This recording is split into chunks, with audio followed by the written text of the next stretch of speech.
Well, we're at round 4 of the U.S. Sprint Enduro in Greensboro, Georgia, Boswell Farms.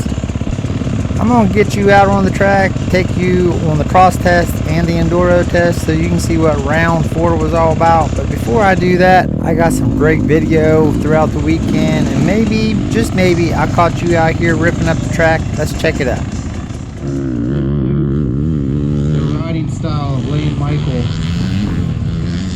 Maybe the 99 with floating bars. Angus.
Yeah. You watch them all the time, man. You'll be on it a good bit. Dude, your voice, it sounded familiar. Oh, okay. Dude, I've heard this. Yeah. Yeah, we watched, so that's how this is our first time here. Oh, okay. And we watched your videos to prepare for this. Oh, awesome. So awesome, dude. Yeah, yeah. Good luck out there. You having fun?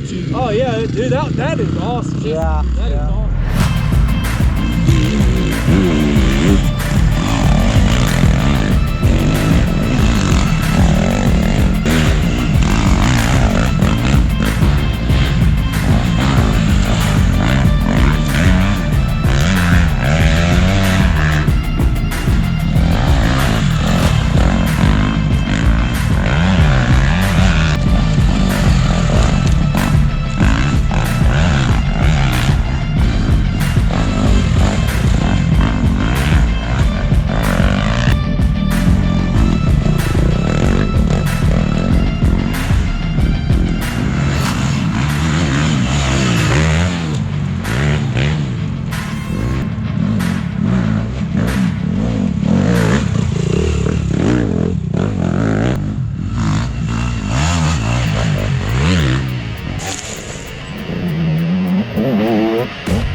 What's up?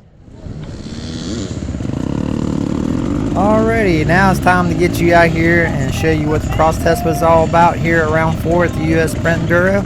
Now keep in mind, I'm just going to go slow so you get a good view of what the cross test was all about. There's some great video out there with Josh Toad or Liam Draper. Now they're out there ripping. The problem with their video is, although it's awesome, it's cool, you really don't get to see what the track conditions were all about because they're going so fast. So I'm going to slow it down a little bit for you. It's not because I'm slow or I got a sore knee. You've heard me whine about it long enough, but I'm just thinking of you, the watcher. You know, you want to see what this track's all about. So this is the cross test. I'm sure most of you are familiar with the US Sprint Enduro, the way it works, but basically you will have a cross test. Most of the time this is what the cross test looks like. The soil here in Georgia, it's got a clay base. It's pretty solid base. It didn't really get rutted up too bad. It has kind of a sandy soil for about, I don't know, 2-3 inches on top.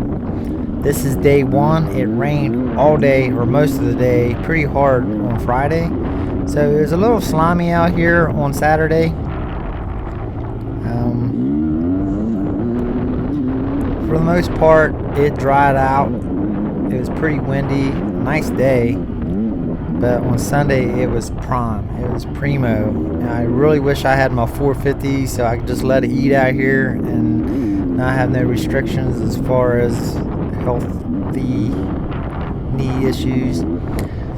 But that's not the case right now until I get my knee fixed. But I'm out here trying to get some video for you all. The idea was throughout the year of the season of the US Sprint Enduro is I get out here and I try to do a few laps, not get in nobody's way, and hopefully my knee would heal up enough to where I could get out here and feel comfortable about getting back up to speed. It's looking less and less like that's going to be an option. But you come out here, you do a cross test. You'll have 3 cross tests and 3 enduro tests. 1 on Saturday and on Sunday. That makes you have 12 tests for the weekend. Do a cross test, enduro test, cross test, enduro test, cross test, enduro test. But the conditions does change throughout the day. You got to adjust your riding style. First time out on the cross test, it was pretty slimy, but by the end of the day, it was pretty nice. And on Sunday, it was awesome.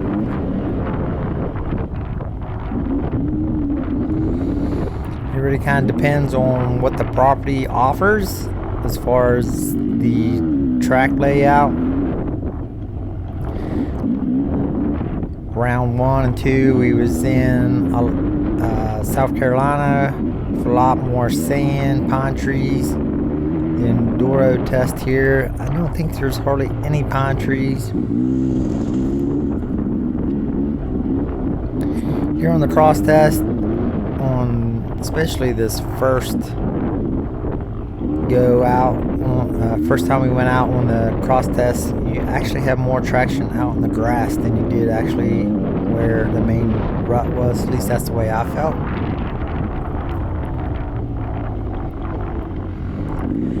I believe the cross test was a little over 4 miles, and the enduro test was right around 3 miles, something around there.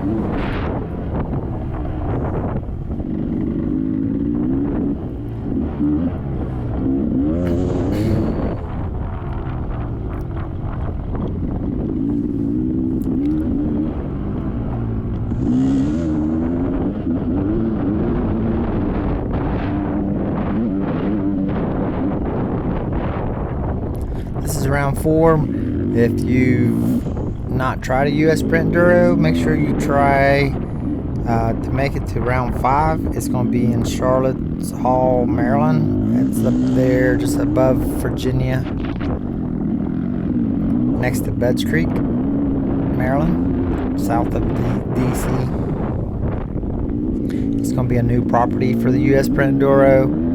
I don't know that there's ever been a bike on the property, so there's going to be all fresh trail.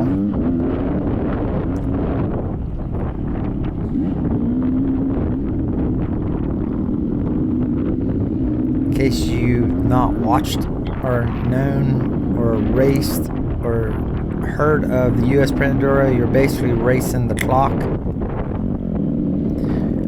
You line up in your class, and then every 15 seconds a rider will hit the track. You're racing against the clock. You're trying to go as fast as you can to make the least amount of mistakes.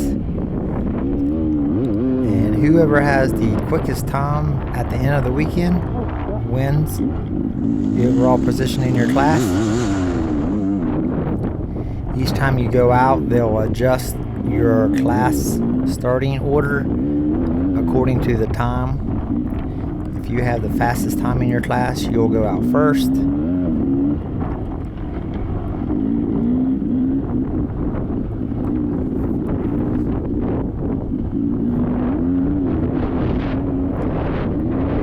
This cross test, it had a little bit of elevation change, not a lot. I had a couple little fun, I guess you could call them jumps. A few little step downs and a few little step ups, which would have been fun to be able to hit at speed, but having a sore knee, not really risking it out here.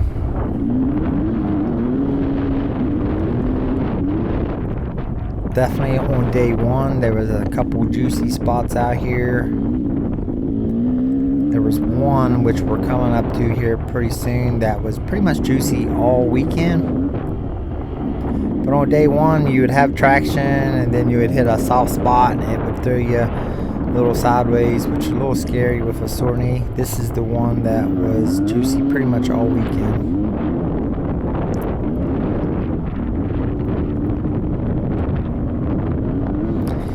If you've not watched one of our videos before, we are Trail Seeker Adventures, and basically we try to find locations for you all to go out and ride.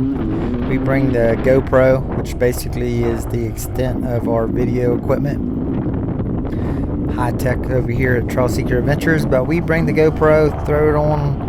Unfortunately here it's a AMA event, so we have to keep it off the helmet, but we try to get the best video we can for you.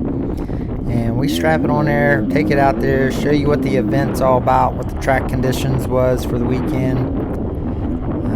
We also go to ride parks such as Hatfield McCoy's, different locations throughout the east mostly, to bring back to you so you can see what it's all about before you even get off your couch and load up your bike. If you like dirt bikes, we even do some hiking trails, been out snowboarding, snowshoe, a little downhill mountain biking that snowshoe. But if that's the type of stuff you like, make sure you like, subscribe to our channel, leave a comment if you've raced this event. Let us know whether you like the event, the format. Like and subscribe to our channel, we surely appreciate it. There's nothing professional about our setup. Just a couple people that loves getting out here on the trails and just want to bring it back to you so you can see what it's all about.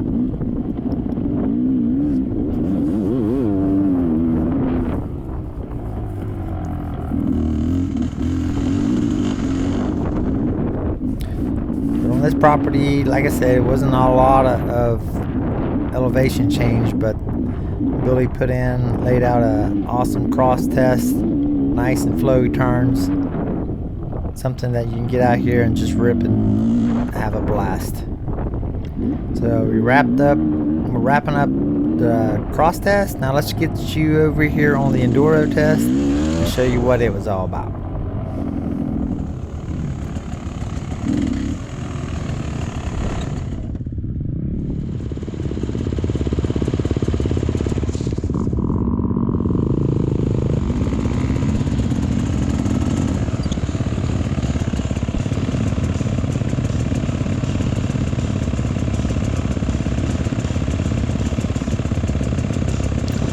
Alrighty, this also was taken on day 1, so it's a little muddy out here on the Enduro test. It's a pretty cool little layout. You would jump into a wood section and cross the field into another wood section. There were several different little wood sections that you were in and out of. Each of them had their unique little features. This first little section we jump into, it was a little more tighter technical. Had several different lines throughout the Enduro test. And myself, with knee injury, I'm trying to keep my feet on the pegs as much as possible. A lot of the lines I'm taking, probably Josh Toth or Lane Michael probably never took. I'm mostly looking for traction, something out there to where I'm not going to be dabbing the foot in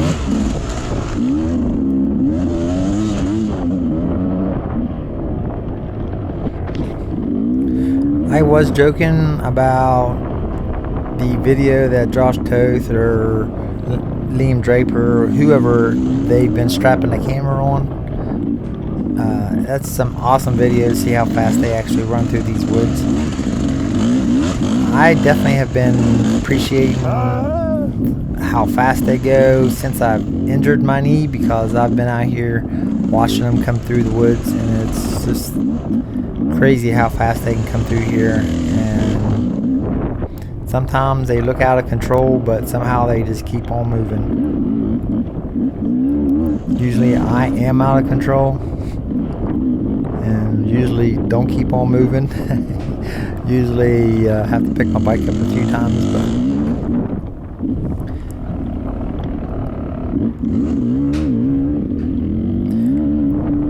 the Enduro course definitely got a little rutted here and there, but it wasn't nothing deep ruts. But it was actually ruts where they needed ruts, like on some of these off cambers and stuff. It's nice to have a rut to get in. As you see, I'm trying to avoid some ruts.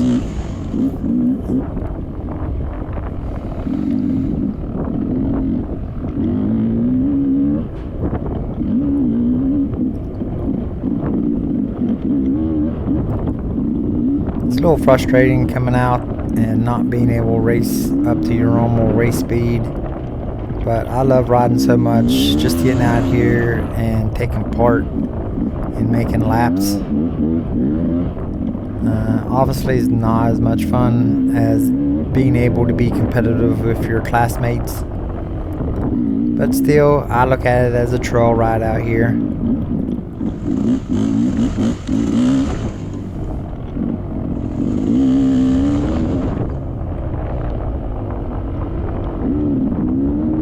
Coming into a little what we call the swampy section. It got pretty juicy, but it still had a really solid bottom.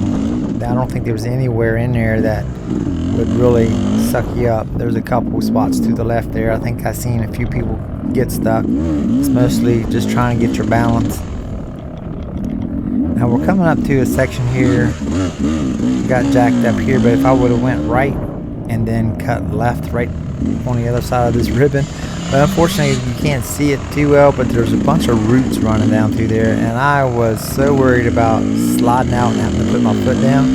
So this lap I went clear to the bottom of the roots. Definitely not the fastest line, but it was the safest line. And after that I was able to adjust my route throughout them roots. Jump out here into the field for a few little turns.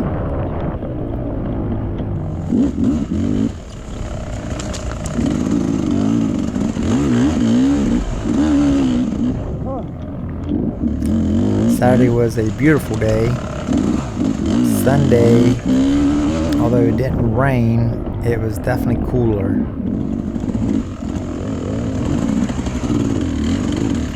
The track was pretty much dry, other than a couple like the swampy sections and stuff.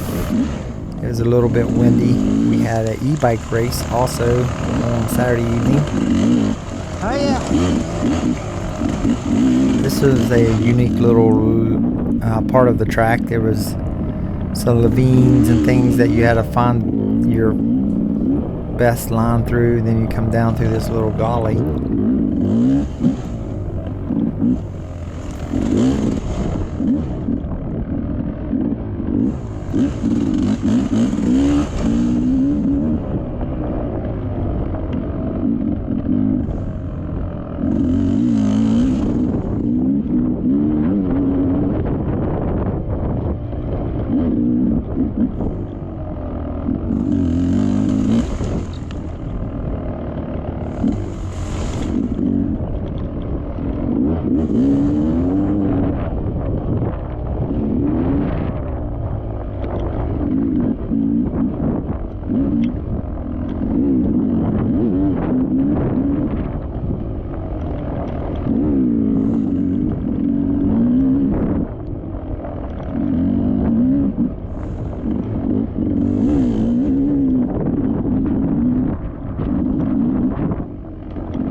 I've always liked trying to find new lines, but when you're not going as fast as you normally do, you seem to find more of them. Especially when you're trying to keep your feet up on the pegs.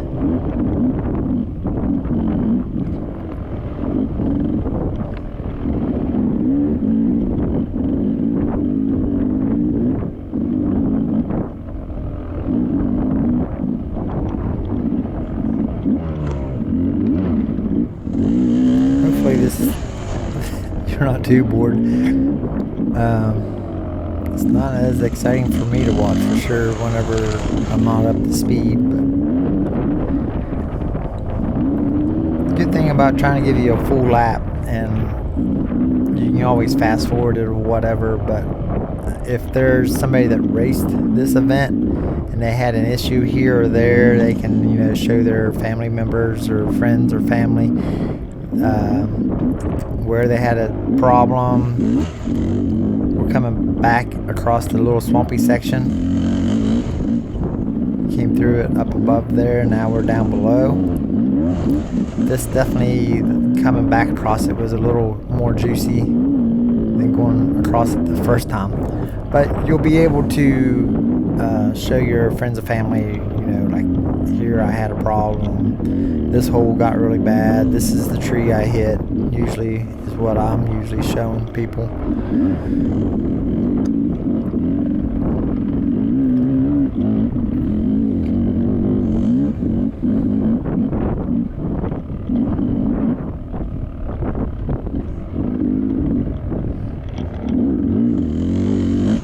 Most of this course, they do have I don't know if it's a national enduro, some type of race they have here at this property, but Billy usually don't like going on an existing trail. He tries to lay out a course where nobody's ever rode before. Of course, sometimes when the property has so many trails and stuff, it's impossible to do that. But this one, I would say probably close to 90% is all virgin trail that Billy was able to lay out. Now this through here, I always called them the double dips. So it had some dips that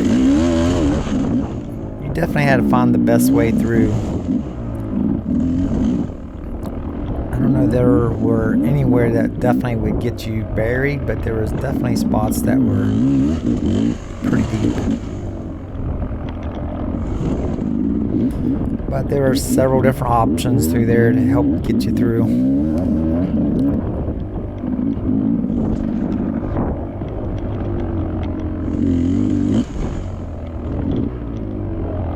Little bridge crossing here. On day 2 they opened up, they had the little jump to the right of that, but they closed it off. It was a little juicy and I was concerned about it getting too soft or maybe getting a hole where people might jump down in and mess them up. But on day 2 it dried up a good bit and they opened it up. Of course I didn't jump it.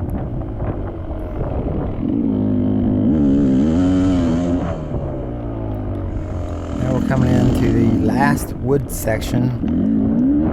It almost looks like they clear cut this woods, and I didn't realize it until somebody let me know, but actually they had either a tornado or some high winds that came through here. So all these places that looked like they timbered it is actually just from where a storm did some tree damage and they had to cut it out. Now, unfortunately, there's a young man right there in the woods down in some treetops. He was struggling, and not in no real big hurry, so run over here and help him out real quick. Come on. Ah, thanks, dude. Hey, no problem. Fucking man. I got it. Got her now? Yeah.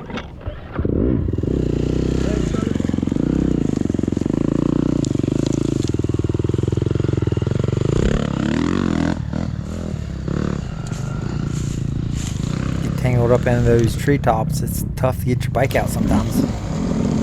I also race four-wheelers, and actually I'm fixing up my four-wheeler, well, I should say freshening up my four-wheeler, because at my locals I'm actually going to get out and race it. I think I can actually race up the speed with the old four-wheeler, so, but sometimes those things, you get them stuck down in a spot like that, there's nothing you can do about it. You just gotta lay there or sit there and wait till somebody comes to help pull you out, because those things are so big and heavy.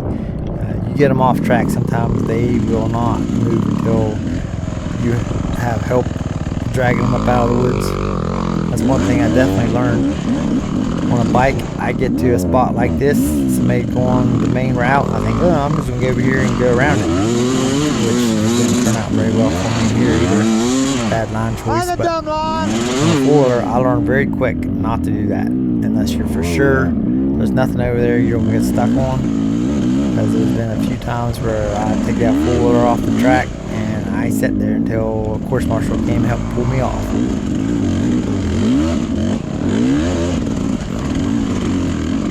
This side was definitely the more technical, tighter section. Can't really tell. This is a decent little hill coming back to the top of the hill.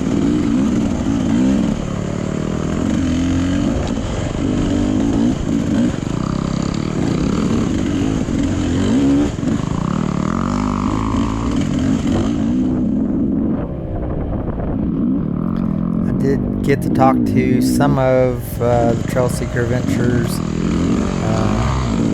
watchers. I don't know if you would call them fans or whatever, but I think this is one of them here in front of me. I forget his name, but that's one reason I keep doing this. There's times, I mean, I really don't enjoy working on a computer, but yeah, I'm not even going to do a video this weekend. But then I get talking to somebody who says, hey, watch your videos, thanks for doing your videos or whatever, and that keeps me wanting to get out here and video. I don't mind video the race, I just don't like sitting on a couch and spending hours on doing it. But as long as there's somebody still appreciating it and enjoying it and getting something out of it, I'm going to do it as long as I can.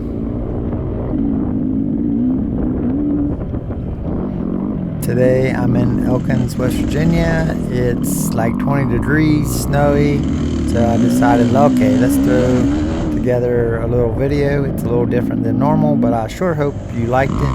That was a lap around the Enduro test at round 4. Make sure you like, subscribe, and thank you so much for watching. Until the next one, catch you later. If you would like to subscribe, you can go to Trail Seeker Adventures YouTube, or you can push the little subscribe button right here. Thank you so much for watching.